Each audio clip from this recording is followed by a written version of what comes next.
You're listening to the Coin Show Podcast with Matt Dinger and Mike Nodelman. And we are joined tonight by a very special guest. We don't have a lot of interview guests on our show, but when we do, we generally try to make it somebody spectacular. Yep. This is somebody who I'll bet you don't know, but you wish you did. We'd like to welcome Ron Drzewucki. Thanks for having me on, guys. Hey, no problem, buddy. Ron, your title is president of CAC Grading and co-founder. So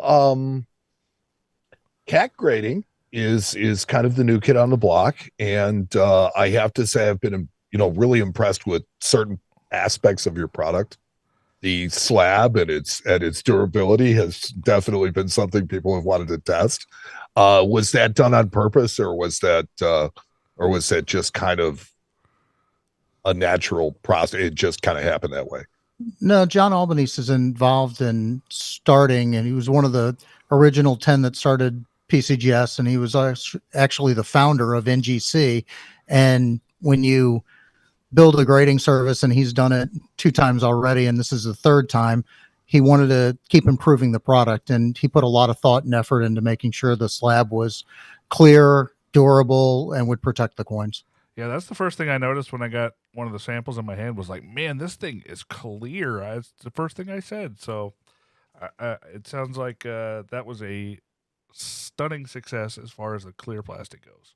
Well, yeah, and with that, the question becomes, it's clear when it's brand new. How does it hold up, and how durable is it? And I have to say, we have some slabs in our shop, and we've worked with them quite a bit. They hold up pretty well. It has not been So with CAC Grading being the new kids on the block, how do you see the grading industry changing now that CACG is in the mix? Well, I don't really feel like we're the new kid on the block, because John started the stickering of coins and decided that he didn't like the product that was out there. So he wanted to differentiate and make the product that he agreed with by putting the sticker on, which made a better product, and the coins brought more money. So he wanted to transform that into a grading company. And why just sticker product that other people are grading if you can grade the coins right yourself? So that's how he's moved forward. So it's basically moving forward with the same vision, just we're holding the coins and grading the coins. Yeah, I mean, that was kind of when this first was announced, I was like, man, that's kind of the natural progression of this, and I'm glad that I'm glad that you were involved, because most people don't know this, but I've known you for a long time. We go way back, but the fact that I knew that you got involved with this, I was like, you know what, that's awesome. That's the right guy for that job. And you have been more than just a grader, really, this whole time, haven't you? I mean, is that I've been involved in it for 2.5 years. Yeah, heck yeah. So I called John up originally, and I didn't like some of the product that I was seeing out there by other third-party grading services. And I started seeing discrepancies of 2 points, 1 point, and I didn't like what was going on in the coin business, and voiced my concern to John and said, this needs to change, and we need to be involved and a part of this, and the integrity and the standard needs to be upheld. Heck yeah. So, I guess there's a couple of burning questions that people have, because we ran your interview coming up through some of the guys that kind of help us with our show, and we said, guys, if you have anything you guys want to ask, feel free to ask us this, and we'll see what we can do. And one of the questions that the guys came up with, and Mike as well, was, do you guys plan to publish your grading standards? Well, we actually plan on publishing our grading standards, but we're doing it one better. We're building grading sets that will be taken to shows and show people what the coins look like on those particular grades. So the grading standard's not going to be able to change, because here is the grading standard. Yeah. So when you look at a $65, it looks like the one in the grading set. And 10 years from now, it's not about market grading or acceptable. If the coin doesn't look like the coin in our grading set, then it's not going to be called a 5. Right.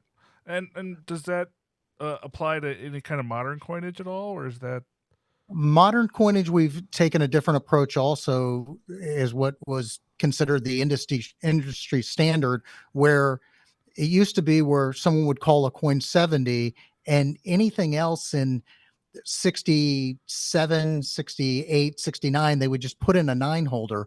We're actually grading the coins how we see them. So if it's a 9, obviously it makes a 9, but if it doesn't make a 9, then we're going to slot it in a 6 or a 7 or a 5 or whatever it is. So we don't look at modern like it's a bullion coin. We look at it as it's a numismatic coin, and we want to give it the right grade. But because of their nature as bullion coins, doesn't that kind of, I don't know, I think it standardizes them so much that they don't get handled, they don't get abraded, they don't bang around against each other. So they really are more, kind of mint state than most coins by the time they get to you. To me, it has always made sense that they've graded really high. I guess, I mean, there's kind of this feeling around the industry, at least I think, that all the coins that come from the mint are 7s, 8s, and 9s. I mean, they all are. That's the kind of standard they've created. That's not the case. They're mishandled. They're the reverse proofs that we got. The peace dollars ran like 80% 70s and were real nice. The Morgans were 50% 70s. There were 69s, 68s, and even 67s. And that's coming straight from the mint. wow? So it's a lot different than people think it is. When you open a box from the mint, it doesn't, they're all not all perfect. And that's not the way the coins come. See, I think that long term that adds value in the fact that they're being more heavily scrutinized, and they are, I think that's kind of what people liked about John from the first place with the stickers, was this is a coin that's more heavily scrutinized and has really had has been put through its paces before they give it that grade. Yeah. John, looking at the coins, reviewing every single coin, has always been a big part of CAC grading, or at least the appeal of CAC grading to a lot of people. Will that continue to be the case? Well, fortunately, John just signed a 10-year contract. So we're going to have John for a very long time. And John's a major shareholder. He's obviously the driving force about founding this. And John is looking at every coin that's stickered now. He also comes down to Virginia Beach. He grades. I'm the other finalizer. And if I have a question or I want to go over something, we can always have John's input, and it's welcome, because when you have one of the sharpest guys in the business, it's nice to have him at your disposal. And John was very careful about who he chose. He got a pass grader from one of the other major grading services. I was the finalizer and one of the shareholders at one of the other major grading services. So John looked far and wide for the talent that he got to, have the standards, the integrity that CAC Grading has. Yeah. So another question that I hear a lot asked of graders is, what, if anything at all, do you collect? Well, I don't collect it all, and there's a reason I don't collect, because I feel like I'm the referee in this industry, and I don't want to be collecting something and ever have someone question my integrity, or, let's say a coin comes in that I needed for my collection. Do I call the customer that's submitting a coin and try to buy the coin for my collection? It's really an unfair advantage I would have. So I like not being involved in collecting and doing my part to make sure that the coins are graded accurately. Heck yeah.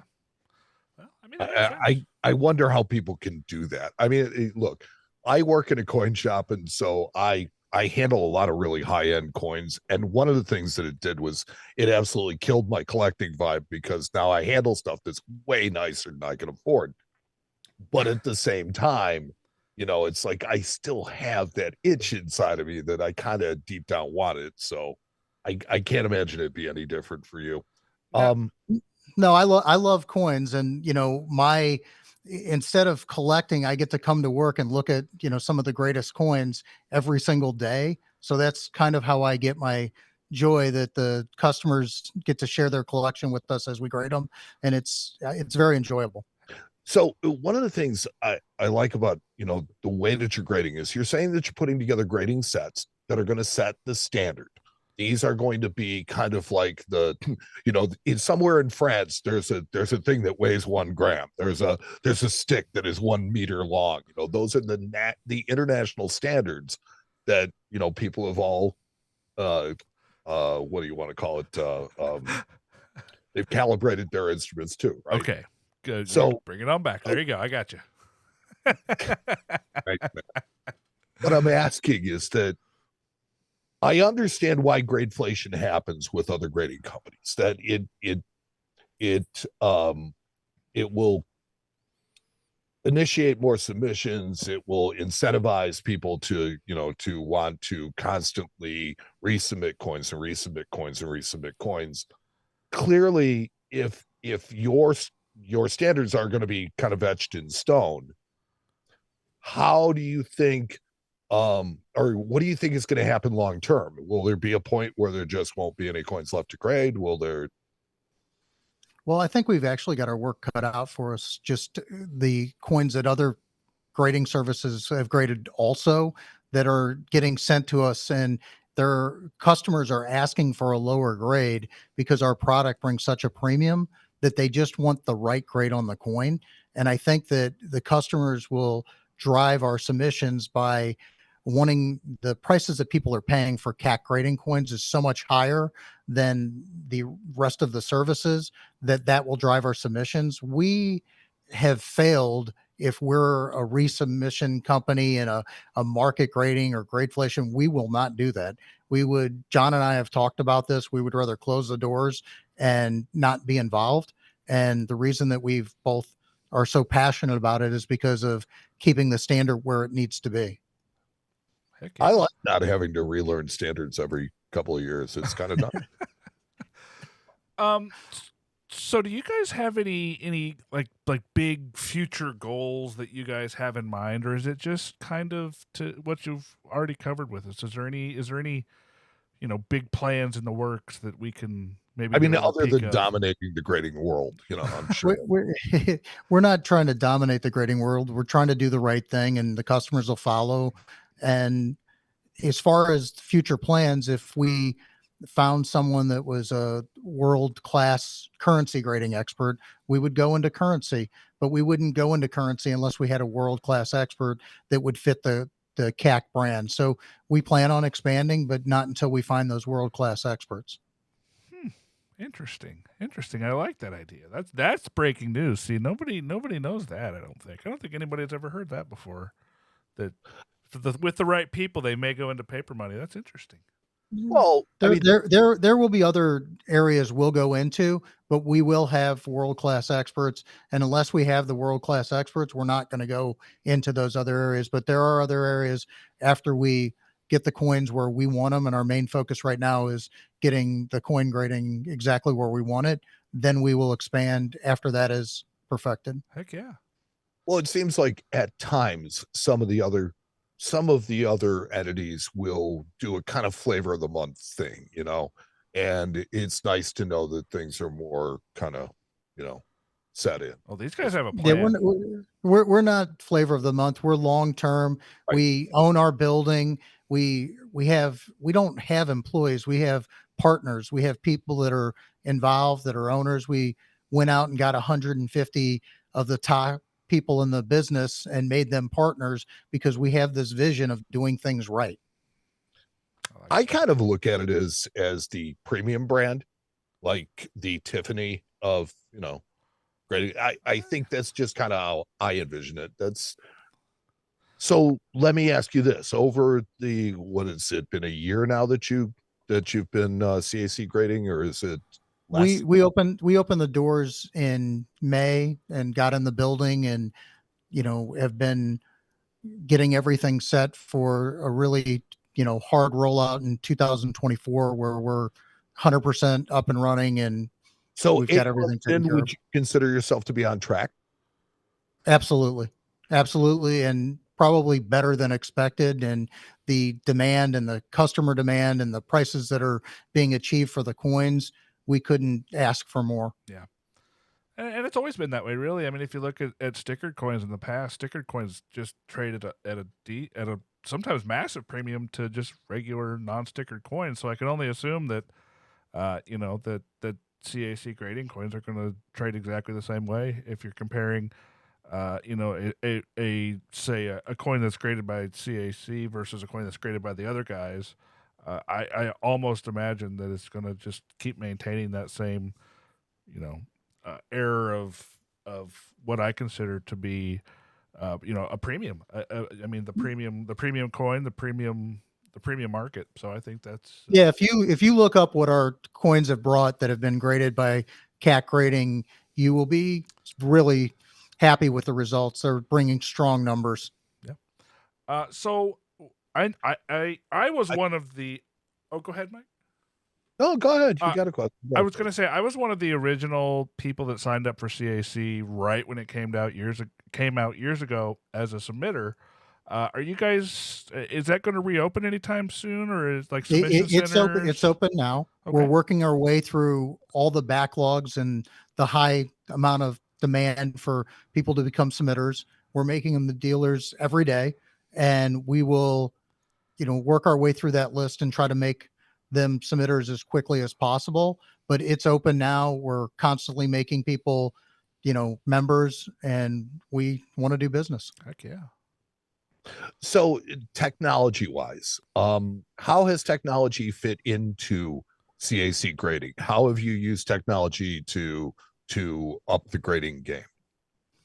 Well, I think that the amount of money that we put in software and making, we're working on the set registry now. We're rolling that out in the first quarter of next year. I think you're going to see it all roll out and you're going to be pretty impressed with what we've come up with and how we've done things. We spent a lot of money on the software end of it. And it's really one of the partners is actually a software developer and has really knocked it out of the park. And even on the grading end, the amount of information that comes up when you grade a coin at CAC Grading is different than whatever's been applied from the other grading services. So we're trying to be on the forefront of that. I'll tell you on the dealer side of the website, I love it. I think it's very intuitive. I think everything that about that website on the dealer side's awesome. So just my comment, really, more than anything else. But Well, thank you. hey, no problem. I think going forward, maybe one of the biggest potential booms and one of the most potential threats has to be AI. So people have a lot of mixed feelings about it. How do you see AI impacting the grading industry? I don't really see it impacting the grading industry, but if there's something that we can use down the road and something works and it's going to make CAC grading better, then we're going to use it. Yeah. But I really don't see that human touch that you need on coins to understand the luster and the toning and the strike. And it's a lot of things that go into it. I mean, I've been in the coin business 40 years and to get that experience to grade the coins. And I've been a finalizer at another grading service for 7 years and I'm a finalizer here. It's a lot of work to get to that level. And I don't know if AI will ever be capable. And the amount of knowledge and the coins that John Albanese has looked at, it's an incredible amount. And the way that he remembers things from the 80s and 70s and brings it into this is what I think and this is how I'm coming up with a grade. It's pretty incredible. Yeah, heck yeah. Well, grading is at the end of the day still subjective. It's always going to have a subjective element to it, and that's where humans will never be replaced, at least in my opinion. I agree. So what right at least these days I know I've noticed that in the market itself the CAC holders themselves seem to be almost selling themselves at this point. I think the holders themselves are really a selling point. But what other kind of selling points do you think that you guys can add as far to the market and to the coins themselves? Besides, I mean, obviously, the holders are great, but what else can we look forward to? Well, I think the consistent grading, and I think us putting the messaging out there that, even take the modern, for instance, we don't call everything a 9. If a coin's a 5, it gets called a 5. Yeah. And I think that with the standard that John's put in place, by just putting that out there and us getting the message across that this is what's happening, I think the coins are going to sell themselves. And part of the problem that we're having is by slabbing as many coins as we've slabbed, the customers have wanted these coins. So the coins aren't making it to the bourse floor. So people are, are you guys, you don't seem to be grading a lot. And yet I've graded over 100,000 coins, and the coins are just selling themselves. So they're gone. And, we need to be able to get more product out there because the coins are selling. I mean, there was a big hype even with the sample slabs you guys were putting out. It was crazy to watch those things trade for $40, $50, $75 a piece. It was nuts. It's a good product. The grading's accurate, consistent, and it's making it hard because I'd like to see more coins on the bourse floor. Yeah. Well, I know that I have some coins sitting there right now, so it's awesome to hear, and I can't wait to get them back and put them out in the store. And I've always been a big CAC fan. We had a couple of coins that come in over the last couple of years that have made their way to CAC. One of which is in holder number 3. So it's like we've always thought very highly of CAC as well. The fact that coin is now it's not in the holder that it originally was in, but it is now in a CAC holder, I think is better, and it's going to it's fantastic. Thank you. So let's see. On the offside, okay, so you can't collect coins, Ron. What do you do for fun? What is it that you can unplug with? I'm actually a creature of habit, and I just enjoy. I know this is going to sound crazy, but I come in and work on weekends. I like being around the coins, and I like grading. So I really wake up every day, and this has been my dream since 10 years old, to be grading coins and looking at coins. And the fact that I get to do it every day, I don't want to unplug from it. I like it. I want to, at the end of the day, when, I'm 75, I want to have a coin in my hand. So that's great. And it's great to hear because, look, I now have the opportunity to work in the business. It wasn't something that was an option for me for a long time. And I have to tell you that I'm the same way.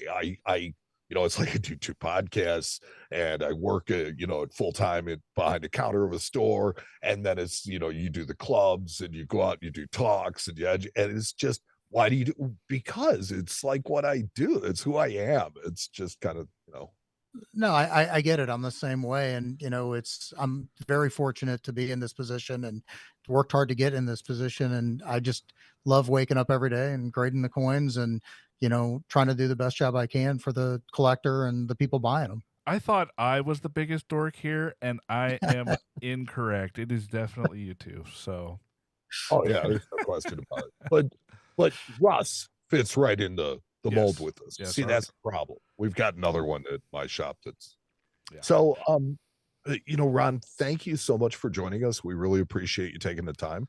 Thank you guys. You guys were amazing, and I really appreciate it. Getting the CAC grading word out and what we're doing here. It's great what you guys do. I love it. Thank you. Well, we have to say the same. It's really great what you guys are doing, and hopefully both of us make a big impact on in a positive way on the coin industry. Sounds great. Ron Drzewucki, thank you so much for joining us. Thank you, guys.